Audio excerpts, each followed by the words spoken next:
Hello, I'm Mr. Evans, and today we're going to talk about force diagrams. So we're going to build off our first video, which covered types of forces, and start applying those to actual scenarios and properly draw force diagrams. With that being said, there's a few ways you can draw these, and so despite any scenario I give you, you can always just put a box. Okay, and that box is typically how we draw force diagrams. With that being said, if I say it's a car or a hot air balloon or an elevator, feel free to actually draw those objects.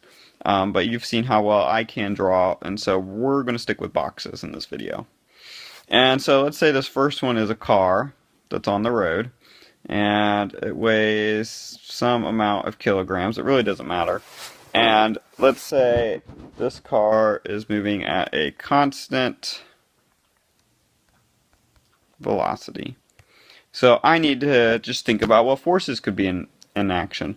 And I'm going to say this right now, as I'm going to say probably every time we do one, is every single time, before you do anything, you might as well just put that down arrow and put FG, because that car is experiencing gravity. Okay, it has not floated into outer space, and so gravity is there. Now, the next force we can put, just by thinking through this, is, these forces have to cancel out, otherwise it's showing some sort of an acceleration. And so if gravity is pulling down, then something has to be pushing up with the same amount of force.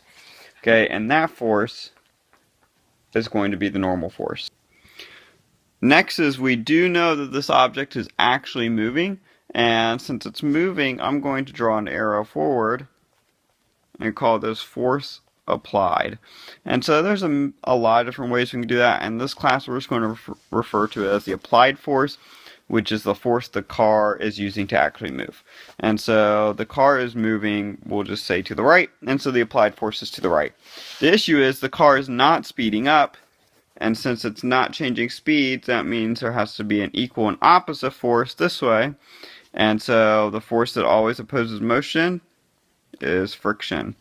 You can also argue drag, but considering it's a car on the ground and the relative size of a car, it's going to be mostly friction.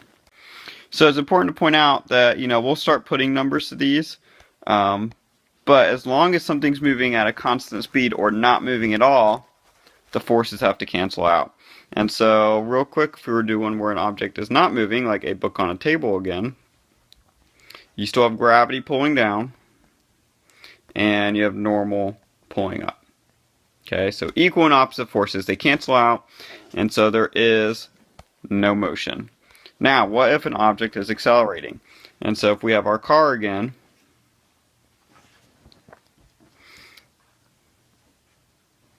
this time, let's say it's accelerating to the left. Okay, so if it's accelerating to the left, the first thing I want you to do, before you even care about the acceleration, is again, gravity exists. Okay, so you need to start with that gravity force. Now, if imbalanced arrows mean motion, or acceleration I should say, that means right now, as I have it drawn, our car is disappearing into the center of the earth. And that's not the case, and so let's draw our normal force. Okay, so if the car is accelerating to the left, I'm going to put an arrow to the left and call this applied, because it is making itself go left. And even if that's the case, there's still some friction force, right? Okay, that car is still going to experience friction. You'll notice I made the arrow smaller though, because in the end, the applied force should be bigger. So let's say this was 100 newtons, and this is 10 newtons. And so our object is accelerating to the left.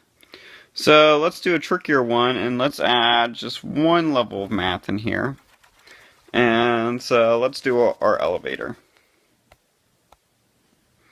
So we have our elevator over here, and actually I want it to be a little bit smaller.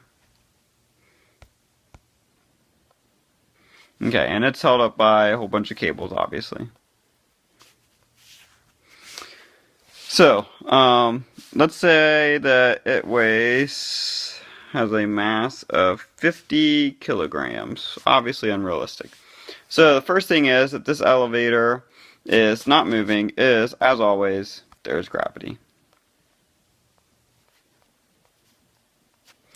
And we can actually solve for this arrow. Okay, and I'm going to do that over here. And so F of G, which is equal to weight, equals mass times gravity. And so if we already know the mass is 50 and gravity is 9.81, that arrow actually equals 490 newtons. And so I would write 490 over here.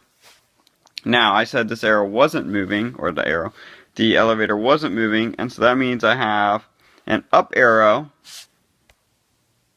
except for it's not normal force, right? This object isn't on the ground. And so the force in this one, since it's held up by cables, is tension force. And it also has to be 490 newtons because it has to cancel out the down arrow. Alright, so let's do one final example here on how to draw force diagrams. And let's say we have a hot air balloon leaving the ground. So we have our ground down below and our hot air balloon going into the sky. And let's say it's accelerating up. So with this in mind, the first arrow, every time, gravity. So we got F of G. And I'm going to say this arrow is 981 newtons.